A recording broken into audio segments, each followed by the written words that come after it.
கேரள மாநிலம் கொல்லம் அருகே பரவூரில் கோவில் திருவிழாவின் போது ஏற்பட்ட வெடிவிபத்தில் உயிரிழந்தோரின் எண்ணிக்கை 102ஆக அதிகரித்திருக்கிறது. இதுகுறித்து நேரடி தகவல்களை அங்கிருந்து தருகிறார் செய்தியாளர் நாகராஜன்.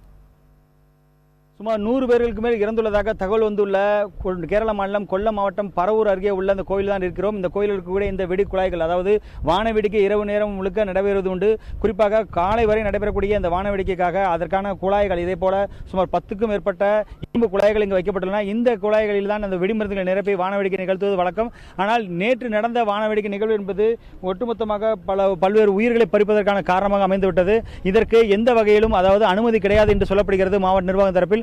இருப்பினும் இவர்கள் அனுமதியின்றி இந்த பட்டாசுகளை வெடித்துள்ளனர். நாம் பார்க்கக்கூடிய இந்த பகுதியில் எல்லாம் மிகப்பெரிய அளவில் சேதம் நடந்துள்ளதை பார்க்க முடிகிறது. இங்கு மக்கள் எல்லா பகுதிகளிலும் எல்லா இடங்களிலும் மக்கள் கூடியிருப்பார்கள். நூற்றுக்கணக்கான மக்கள் ஆண்களும் பெண்களும் கூடிய அந்த நெருக்கமான பகுதியில் தான் இந்த வெடி விபத்து ஏற்பட்டுள்ளது. மிகப்பெரிய வெடி விபத்தாக நடந்துள்ள அருகில் இருக்கக்கூடிய கட்டிடங்கள் சேதமடைந்துள்ளன. கட்டிடத்தின் அருகே உள்ளவும் கட்டிடத்துக்கு கீழே இருந்த மக்களும் ஒட்டுமொத்தமாக உயிரிழந்துள்ளனர். இதன் காரணமாக தற்பொழுது வரை 100க்கும் மேற்பட்டோர் உயிரிழந்ததாக சொல்லப்படுகிறது.